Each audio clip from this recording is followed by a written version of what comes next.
जय जय श्री राधे, जय श्री कृष्णा। श्री वृंदावन धाम की जय, यमुना मैया की जय, रजरानी की जय, सखी वृंद की जय।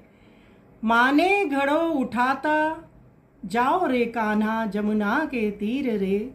एक पारंपरिक ये भजन है जिसमें कि सखियां श्री राधा कृष्ण से विनोद कर रही हैं कि आप भगवान को कह रही हैं कि आप बंसरी बजाते हो, मीठी मीठी ताने लेते हो, हमें बड़े भाते हैं। फिर राधा जी के वो कहती हैं कि तुम कौन हो, किसकी लाडली हो, तुम्हारा ससुरा कौन सा है, तुम्हारा पीहर कहाँ है, तुम कहाँ की रहने वाली हो, किसकी बेटी हो। इस प्रकार से ये भजन है। आइए सुंदर पद का हम श्रवण करें।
मारे घर थे जी सांवरा, मारे घर थे जी सांवरा, रिनी करा मनोहार, चावल राधा उजला जी, अरे अम्बा की दाल, थे तो रुच रुच भोग लगा